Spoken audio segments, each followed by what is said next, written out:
الحمد لله نحمده ونستعينه ونستغفره ونؤمن به ونتوكل عليه ونعوذ بالله من شرور أنفسنا ومن سيئات أعمالنا ومن يهده الله فلا مضل له ومن يضلله فلا هادي له ونشهد أن لا إله إلا الله وحده لا شريك له ونشهد أن محمدا عبده ورسوله اللهم صل وسلم على سيدنا ومولانا محمد وعلى آل سيدنا ومولانا محمد وبارك وسلم أما بعد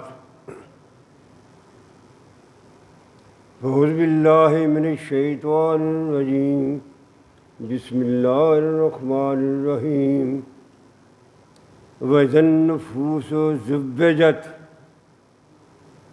وإذا الموءودة سئلت بأي ذنب قتلت صدق الله العظيم.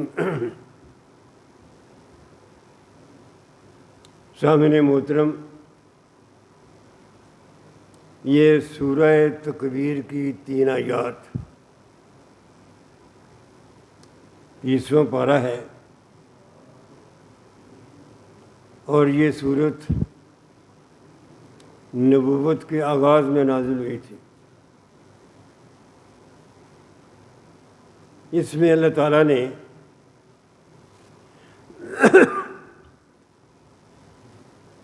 بڑے غضبناک طریقے سے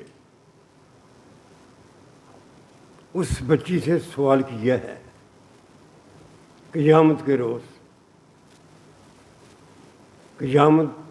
روز اللہ تعالیٰ نے، جب اللہ تعالیٰ کرسی عدالت پر ہوگا، لوگوں کے حساب لے رہا ہوگا، تو وہ بچی جس کو بغیر کسی قصور کے زندہ درگور کر دیا گیا تھا، اللہ تعالیٰ اس کے والدین سے نہیں پوچھے گا کہ تم نے یہ کیا کیا، بلکہ وہ 1 دن کی بچی، 2 دن کی بچی، 10 دن کی بچی، 5 دن کی بچی یا 5 سال کی بچی، اللہ تعالیٰ اس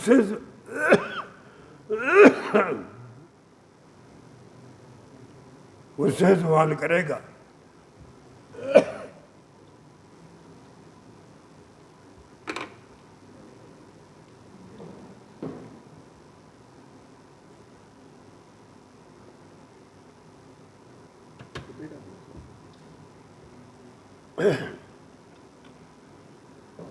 بچی سے اللہ تعالیٰ سوال کرے گا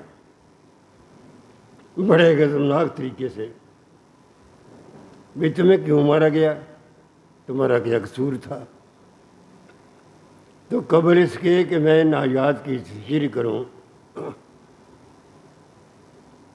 مناسب معلوم ہوتا ہے کہ یہ دیکھا جائے کہ اس وقت عرب میں بچیوں کو کیوں مار دیتے تھے، اس کی وجہ کیا تھی، ماحول کیسا تھا، یہ دیکھنے کی ضرورت ہے. اس کے بعد ان آیات کی صحیح سمجھ آئے گی. سامعین کرام، بات یوں ہے کہ جس وقت نبی اکرم صلی اللہ علیہ وسلم نے اللہ کا کلمہ بلند کیا، جس معاشرے میں، جس ماحول میں آپ نے لا الہ الا اللہ محمد رسول اللہ کی صدا بلند کی، وہ معاشرہ قبائلی معاشرہ تھا۔ میں پچھلے جمعہ بھی آپ کو بتا چکا ہوں کہ مکہ کے شہر میں صرف قریش رہتے تھے یا ان کے غلام رہتے تھے یا وہ لوگ رہتے تھے جو ان کی پناہ میں آتے تھے، اور کوئی قبیلہ وہاں رہ نہیں سکتا تھا۔ باقی سارا ملک جو ہے اس میں قبائل ہے۔ ایک قبیلہ پانی کی تلاش میں سفر کر رہا ہے یا تجارتی قافلہ لے کے جا رہا ہے، دوسرا قبیلہ ایک اور قبیلہ میں جا رہا ہے، ان دونوں کی کہیں آمنا سامنا ہو گیا ہے۔ تو کیا ہوتا تھا؟ جو طاقتور قبیلہ تھا وہ کمزور قبیلے کو لوٹ لیتا تھا، ان کی عورتوں کو رونڈی بنا لیتا تھا، ان کے مردوں کو غلام بنا لیتے تھے۔ یہ ماحول تھا۔ اس ماحول میں صرف قریش مکہ کو یہ اعزاز حاصل تھا کہ کوئی قبیلہ قریش کے قافلی تجارتی قافلے کو نہیں روکتا تھا، کیونکہ یہ مجاور تھے خانہ کعبہ کے، ان کا احترام تھا۔ تو لوگ یہ سمجھتے تھے کہ جب ہم لوٹ لیے جاتے ہیں، مقابلہ ہوتا ہے، تو ہماری عورتوں کو غلام بنا لی جاتی ہیں، لونڈی بنا لی جاتی ہے۔ ہمارے پاس اگر مرد ہوں تو بہتر طریقے سے مقابلہ کر سکتے ہیں۔ یہ بچیاں الٹا بوجھ ہیں، ان کو سنبھالنا پڑتا ہے، ان کی پرورش کرنی پڑتی ہے۔ اس لیے اگر ہمارے قافلے میں بچیاں کم ہوگی، تھوڑی ہوں گی، ہمیں تکلیف بھی کم ہوگی۔ اگر بچے ہوں گے، جوان ہو گئے، تو وہ دوسرے قبیلے کا مقابلہ کر لیں گے۔ تو یہ وہ ماحول تھا جس ماحول میں عربوں کے نزدیک یہ بات ایک رواج بن گئی تھی کہ بچی تو نہیں چاہیے، یہ مجھے کسی کام کی نہیں ہے، نہ یہ لڑائی میں جوان ہو کر کام دیتی ہے، بلکہ الٹا اس کی حفاظت کرنا پڑتی ہے۔ تو اس طرح کا ماحول بن گیا تھا کہ بعض اوقات جب ایک والدہ اپنے بچے کو جنم دینے والی ہوتی تھی، انہیں کیا پتہ تھا کہ بچہ پیدا ہوگا یا بچی پیدا ہوگی، وہ احتیاطاً پہلے سے ہی ایک گڑھا کھود لیتے تھے۔ ادھر والدہ بچے کو جنم دے رہی ہے، ادھر سامنے گڑھا کھودا ہوا ہے، اگر بچی ہے تو اس کو اٹھا کے گڑھے میں پھینک دیا۔ 5 منٹ کی بچی اس کی عمر ہے، اس کو گڑھے میں پھینک دیا۔ بعض اوقات یوں بھی ہوتا تھا کہ وہ بچی بچ جاتی تھی 2-4 دن کے بعد سے ہی، بعض اوقات سال کے بعد سے ہی، بعض اوقات 5 سال کے بعد سے۔ وہ کوشش کرتے تھے کہ یہ بچی کا جو بوجھ ہے نا، یہ ہمارے لیے ناقابل برداشت ہے، اس کو مار دینا چاہیے۔ یہ وہ ماحول تھا۔ یہ واقعہ ہے، آپ نے بڑی بار سنا ہوگا۔ ایک دفعہ نبی اکرم صلی اللہ علیہ وسلم تشریف فرما تھے، تو ایک بندہ جس نے بچی کو مار دیا تھا، وہ مسلمان ہو گیا تھا، اس نے آپ کو واقعہ سنانا شروع کر دیا۔ یا رسول اللہ، بچی میرے ساتھ بڑی مانوس تھی، اس کی عمر کافی ہو گئی تھی، جب میں بلاتا تھا وہ دوڑ کے آ جاتی تھی، بڑی مانوس تھی، مجھے بھی اس سے پیار تھا۔ ایک دن میں نے یوں کیا کہ اس بچی کو ساتھ لیا، جنگل میں گیا، گڑھا کھودا، تو بچی چیختی رہی کہ ابا جان کیا کر رہے ہو؟ بلکہ جو مٹی میرے کپڑوں پر پڑ رہی تھی اس کو وہ جھاڑ رہی تھی کہ میرے ابا کے کپڑے خراب نہ ہوں۔ تو میں نے اس کو زندہ درگور کر دیا۔ نبی کریم صلی اللہ علیہ وسلم کے آنسو آ گئے، آپ رو پڑے۔ دوسرے صحابہ کرام نے کہا بھی کیا کرتے ہو یہ آپ نے نبی کریم صلی اللہ علیہ وسلم کو رلا دیا ہے۔ نبی کریم صلی اللہ علیہ وسلم نے فرمایا پھر سناؤ یہ واقعہ۔ اس نے پھر واقعہ وہ سنایا تو آپ اتنا روئے، رحمت للعالمین تھے، امام الانبیاء، محسن انسانیت، کیسے نہ روتے؟ اتنا روئے کہ آپ کی داڑھی بھیگ گئی۔ تو یہ ماحول تھا جس کا میں نے آپ کے سامنے نقشہ کھینچا ہے۔ تو اب اللہ تعالیٰ قیامت کے دن اس بچی سے پوچھے گا جس کو دنیا میں تو انصاف ہی نہیں ملا، اللہ نے تو وہاں انصاف کرنا ہے، ہر ایک کو اس کی عمل کا بدلہ دینا ہے اور اس کے غلط کام کی سزا دینی ہے۔ یہ یوم الدین ہے، جزا کا دن ہے۔ تو اللہ تعالیٰ اس بچی سے پوچھے گا بتاؤ بھی تمہیں کس قصور میں مار دیا گیا تھا؟ تو آغاز ہوتا ہے وزن نفوس و زبجت، جب تمام لوگوں کی روحوں کو ان کے جسم میں جوڑ دیا جائے گا، وہی بندہ جو دنیا میں یہ ظلم کرتا رہا ہے یا نیکی کرتا رہا ہے، وہی بندہ، اور بندہ نہیں ہوگا، وہی بندہ جب دوبارہ زندہ کر دیا جائے گا۔ وَإِذَا الْمَوْءُودَةُ سُئِلَتْ، اور جو زندہ درگور کر دی گئی بچی ہے اس کو پوچھا جائے گا۔ انصاف تو اللہ نے کرنا ہے نا، اس بیچارے کو دنیا میں انصاف تو نہیں ملا، اس کی کسی نے بات ہی نہیں سنی، وہ کس سے شکایت کرتی؟ اس کو اللہ تعالیٰ انصاف دینا چاہتا ہے، پوچھ رہا ہے بِأَيِّ ذَنبٍ قُتِلَتْ، اے بچی ذرا بتا تیرا کیا قصور تھا؟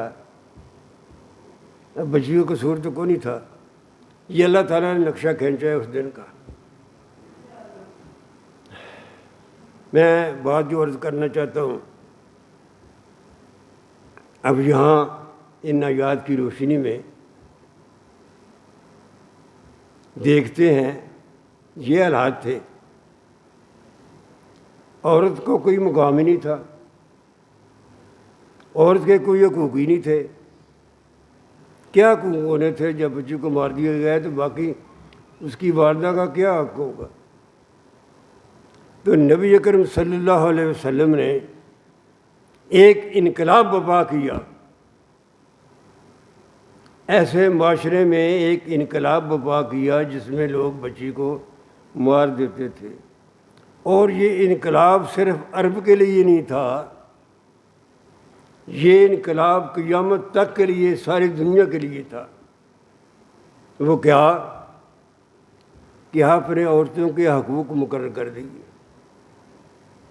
عورتوں کو وہ مقام دیا جس کی وہ مستحق تھیں۔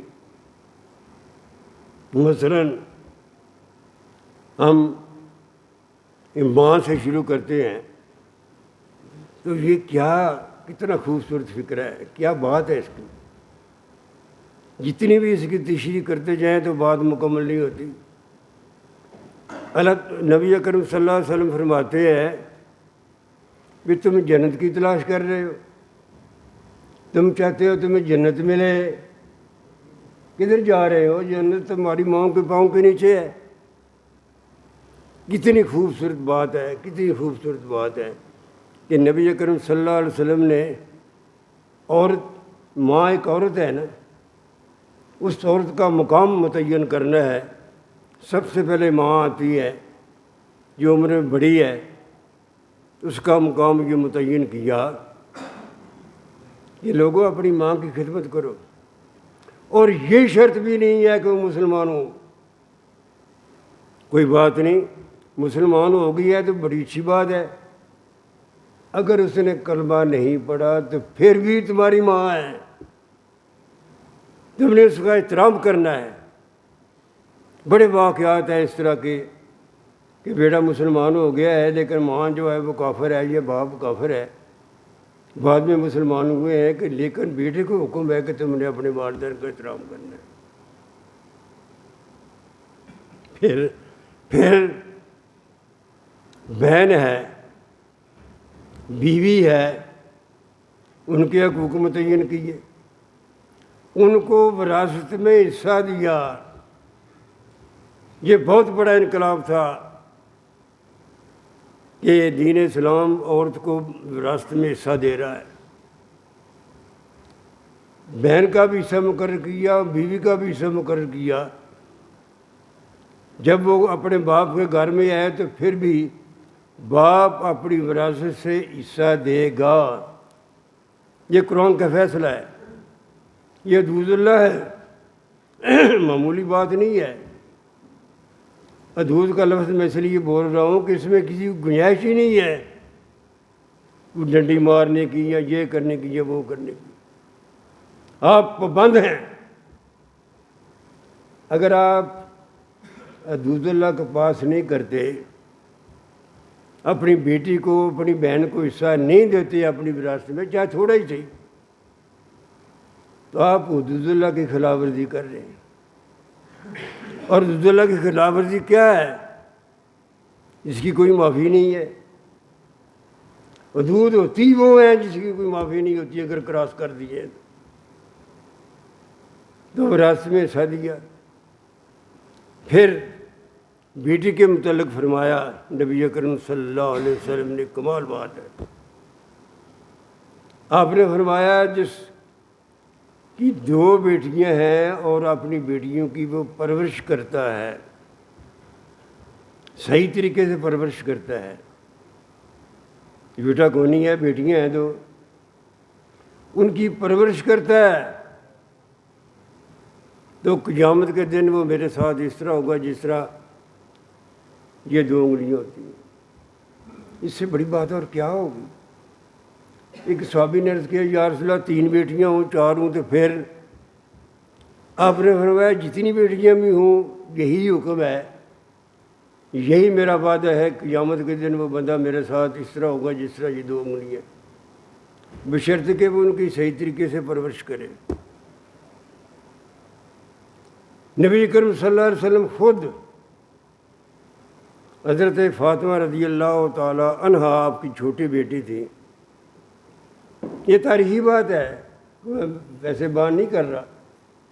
نبی کریم صلی اللہ علیہ وسلم جب آپ کی بیٹی آپ کے گھر آتی ہیں تو آپ کھڑے ہو جاتے ہیں، کیا بات ہے، اور کسی کے لیے کھڑے نہیں ہوتے، بیٹی کے لیے کھڑے ہوتے ہیں، اس کا ماتھا چومتے ہیں، یہ کیا بات ہے؟ یہ بات یہ ہے کہ آپ دنیا جہان کے بندوں کو یہ بات سکھانا چاہتے ہیں کہ بیٹی کی کتنی عزت ہے، بیٹی کا کیا مقام ہے۔ تو میں یہ کہنا چاہتا ہوں کہ دین اسلام میں جس طرح عورتوں کے حقوق مقرر کیے گئے ہیں اور جس طرح اسلام نے عورتوں کو حقوق دیے ہیں، دنیا کے کسی مذہب میں حقوق اتنے نہیں دیے گئے۔ آج سے 20-25 سال پہلے انڈیا میں ایک بل پیش ہوا عورتوں کے بارے میں، جب وہ اسمبلی میں بحث ہو رہی تھی تو عورتوں کے حقوق کے بارے میں جب انہیں مطالعہ کرنا پڑا، جو ہندو تھے تو انہوں نے یہ کہنا پڑا انہیں بھی ہم تو دیکھ کے حیران رہ گئے ہیں کہ جتنے حقوق دین اسلام میں عورتوں کو دیے ہیں کسی مذہب میں نہیں دیے۔ اب میں ایک بات یہاں کرنا چاہتا ہوں، وہ بات ذرا اس طرح کی ہے آپ بھی پریشان ہوں گے، میں بھی پریشان ہوں گا۔ ولایت صاحب میری بات سنیں، یہ بند کر کے میری بات سنیں۔ وہ بات کیا ہے کہ ہم سنت پر عمل کرتے ہیں، ٹھیک ہے، سنت پر عمل کرنا ضروری ہے، اس لیے اس کے علاوہ ہماری نجات ہی نہیں ہے، لیکن ہم ان سنتوں پر عمل بعض اوقات نہیں کرتے، پہلو طے کرتے ہیں جس کے سامنے رسم و رواج آ جاتے ہیں۔ وہ رسم و رواج آگے ہو جاتے ہیں، اپنی ٹور اپنی ناک آگے ہو جاتی ہے، اس پر ہمیں جرت نہیں ہوتی کہ ہم اس پر عمل کر سکیں۔ مثال کے طور پر یہ بات میں اپنے خلاف بھی کر رہا ہوں، آپ کے سامنے بھی کر رہا ہوں، ہمیں سوچنا چاہیے کہ جہیز خالصتاً ہندوانہ رواج ہے، دین اسلام اس کا کوئی تصور نہیں ہے۔ میں پھر بات کو دہراتا ہوں، ہم جو جہیز دیتے ہیں یہ ہندوانہ رسم ہے، اسلام کا اس سے کوئی تعلق نہیں ہے۔ نبی اکرم صلی اللہ علیہ وسلم کی 4 بیٹیاں تھیں، آپ نے کسی ایک بیٹی کو بھی جہیز نہیں دیا۔ وہ جو لوگ واقعہ بیان کرتے ہیں کہ حضرت فاطمہ رضی اللہ تعالیٰ ان کو کچھ سامان دیا تھا، وہ جہیز نہیں تھا۔ وہ بات اس طرح تھی، حضرت علی رضی اللہ تعالیٰ عنہ آپ کے زیر کفالت تھے، آپ کے ساتھ رہتے تھے۔ نبی کریم صلی اللہ علیہ وسلم نے فیصلہ کیا کہ میں اپنی بیٹی کا نکاح حضرت علی سے کرنا چاہتا ہوں، چچا زاد بھائی ہے۔ آپ نے فرمایا علی تمہارے پاس کوئی پیسے ہیں؟ حضرت علی نے فرمایا میرے پاس یا رسول اللہ تو کوئی پیسے نہیں ہیں۔ آپ نے فرمایا تمہارے پاس کی زرہ ہوتی تھی؟ یا رسول اللہ وہ زرہ تو ہے۔ آپ نے فرمایا زرہ کو بیچو یا گروی رکھو، کچھ پیسے حاصل کرو۔ تو وہ زرہ حضرت عثمان رضی اللہ تعالیٰ عنہ نے خرید لی، پیسے آ گئے۔ ان پیسوں سے وہ سامان خریدا گیا جس کے لیے ایک نیا گھر آباد کرنا تھا۔ ایک صحابی، اس کا پاس ایک مکان تھا، خالی پڑا تھا، اس نے کہا یا رسول اللہ یہ میرا مکان خالی ہے، یہ قبول فرمائے۔ اس مکان میں وہ جو سامان خریدا گیا اس میں نبی اکرم صلی اللہ علیہ وسلم رحمۃ للعالمین اس کائنات کے سردار کا ایک پیسہ بھی خرچ نہیں ہوا تھا۔ جہیز کہاں سے آ گیا؟ تو میں پھر بات کو دہراتا ہوں کہ جہیز جو ہے یہ خالصتاً ہندوانہ رواج ہے، اس کا دین اسلام سے کوئی تعلق نہیں ہے۔ ہم میں سے کتنے ہیں، میں بھی صاحب اولاد ہوں، آپ بھی صاحب اولاد ہیں، جو بچے والا بچی سے کہے بھائی بھاری آپ نے مجھے بیٹی دے دی ہے، میں جہیز نہیں لوں گا، وہ کہتا ہے اس طرح؟ یا بیٹی والا جرت کرتا ہے کہ میں آپ کو جہیز نہیں دوں گا، میں تو نبی کی سنت پر عمل کرتا ہوں؟ ہم رواج کے پابند ہو جاتے ہیں، سنت کو چھوڑ دیتے ہیں، اس لیے یہ مشکل عمل ہے۔ ذرا آگے دیکھیے کیا ہم کرتے ہیں۔ برات کا کوئی صبر نہیں ہے، ہم جو بڑے شان و شوکت سے باجے لے کر جاتے ہیں اس کا کوئی صبر نہیں ہے۔ نبی کریم صلی اللہ علیہ وسلم کے بعد صحابہ کرام اس دنیا میں 1 صدی زندہ رہے، جس کے بعد دیگرے فوت ہوتے رہے، کبھی کسی صحابی نے برات اس طرح نہیں کری، سواری پیدا نہیں ہوتا۔ آپ نے رشتہ طے کیا ہے، آپ نے چند آدمی گئے ہیں، اگر شہر سے دور ہے تو وہاں گئے ہیں، نکاح کر لیا ہے، بہتر ہے کہ نکاح مسجد میں ہو۔ اس بیٹی والے کے گھر سے کھانا کھانے کا کوئی صبر نہیں ہے، کوئی کلچر نہیں ہے، کوئی سنت نہیں ہے. ہم اپنے رواج کو لے آتے ہیں. ہم یہ کہتے ہیں ہماری نوک ہے، ہماری ٹور ہے، یہ پتہ نہیں کیا ہے. بس جس آدمی نے ایک بیٹی آپ کو دے دی ہے، اپنا لخت جگر آپ کے حوالے کر دیا ہے، کیا یہ کم ہے؟ آپ اس پر کیوں بوجھ ڈالتے ہیں کھانے کا؟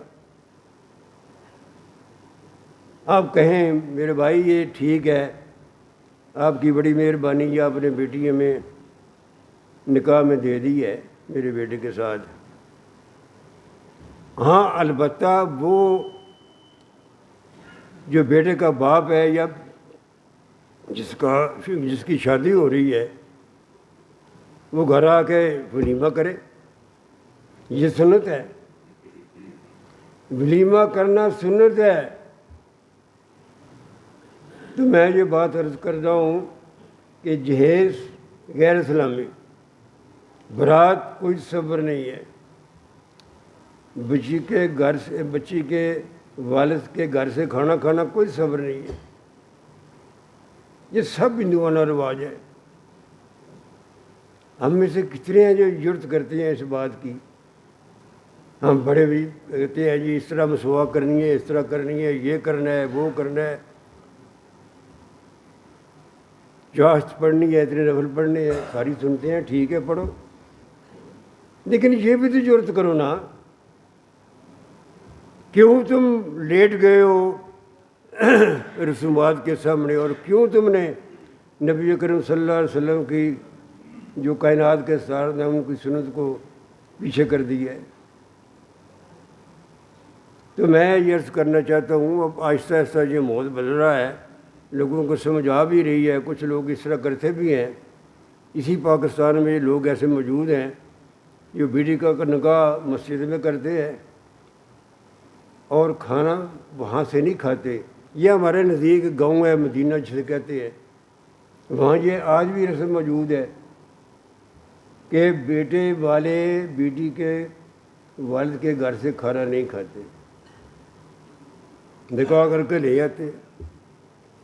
تو میں یہ عرض کرنا چاہتا ہوں اس موقع پر ہمیں بھی، مجھے بھی اور آپ کو بھی یہ سوچنا چاہیے جو مشکل امر ہے، جو رسومات ہمارے سامنے آ جاتی ہیں اور ہمیں سنت پر عمل کرنے نہیں دیتی، ہمیں جرأت ہونی چاہیے نا. اب جس نبی کا کلمہ پڑھتے ہیں اس کا عمل دیکھیں، آپ کی سنت دیکھیں، وہ ماحول دیکھیں، اور دیکھو کہ اس میں کتنی سادگی ہے اور کتنا آدمی بوجھ سے بچ جاتا ہے. پھر خاص طور پر وراثت میں پھر بات کو دہراتا ہوں کہ بعض کا وراثت جو بچی کی بنتی ہے اس کا حصہ 1,00,000 روپیہ بنتا ہے. فرض کرے، میں مثال دے رہا ہوں، وہ 1,00,000 روپیہ ہم بچا لیتے ہیں، جہیز پر جو خالصتاً ہندوانہ رواج ہے اس پر 5,00,000 روپیہ خرچ کر دیتے ہیں. یہ کیا ہے؟ اللہ کی حدود کو بھی توڑا. یعنی وراثت کا جو حق تھا بچی کا وہ نہ دیا، حدود توڑ دی نا، اور اس کے بدلے میں ہندوانہ رسم پر ہم نے عمل کر لیا. اس لیے میں یہ عرض کرنا چاہتا ہوں، اپنے آپ کو بھی کہہ رہا ہوں اور آپ سب سے کہہ رہا ہوں کہ ہم ہمت کریں، کوشش کریں کہ نبی کریم صلی اللہ علیہ وسلم اس کائنات کے سردار رحمۃ اللہ عالمین، آپ کی سنت، ان سنتوں پر بھی عمل کرے جن کو ہم نے رسم و رواج کے حوالے کر دیا. اللہ ہمیں سمجھ کی توفیق دے. وما علینا الا البلاغ المبین.